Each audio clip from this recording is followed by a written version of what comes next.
Ascent Television. I am Emmanuela Akwaya. First, the headlines.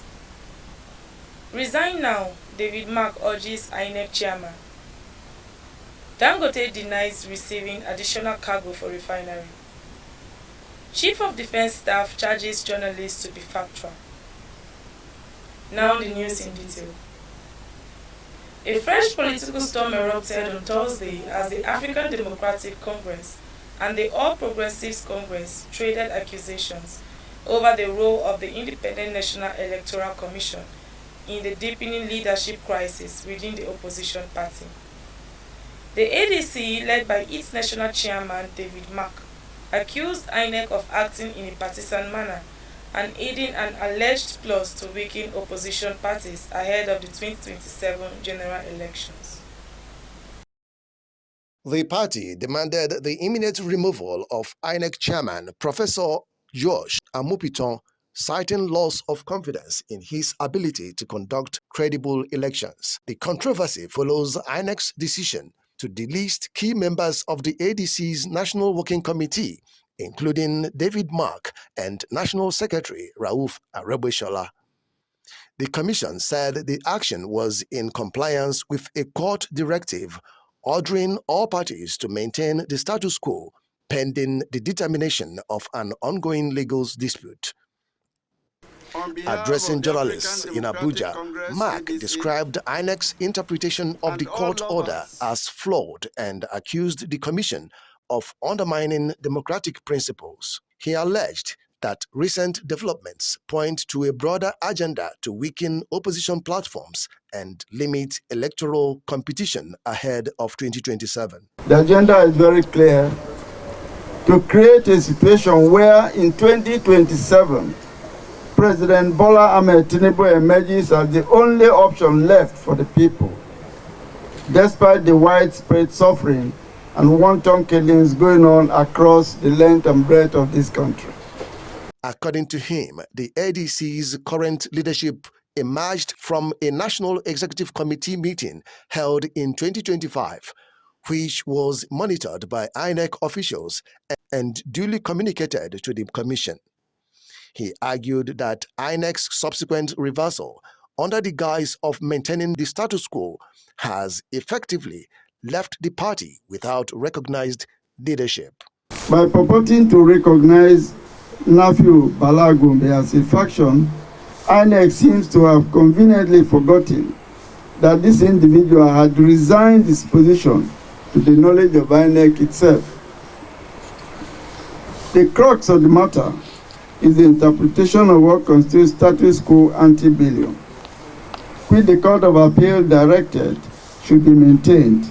The ADC has been embroiled in a protracted leadership dispute since 2025, stemming from disagreements over the tenure and role of former chairman Ralph Nwosu, whose term officially ended in 2022, but whose involvement in subsequent transitions sparked factional divisions. The crisis has led to multiple court cases and competing claims to the party's leadership. Mark warned that INEC's actions could disrupt the party's scheduled congresses and convention in April, as well as its participation in upcoming governorship elections, insisting that the party would proceed with its activities regardless.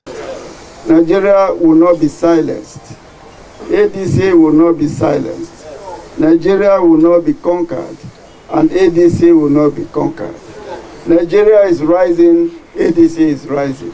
However, the APC dismissed the ADC's allegations as baseless and self-serving. In a statement by its National Publicity Secretary, Felix Moka, the ruling party described the ADC's claims as an attempt to deflect from its internal failures. The APC maintained that INEC's decision was based on a valid court ruling and consistent with the electoral laws, stressing that the ADC's leadership crisis was self-inflicted. It accused the opposition party of disregarding its own constitutional procedures in the emergence of its current leadership.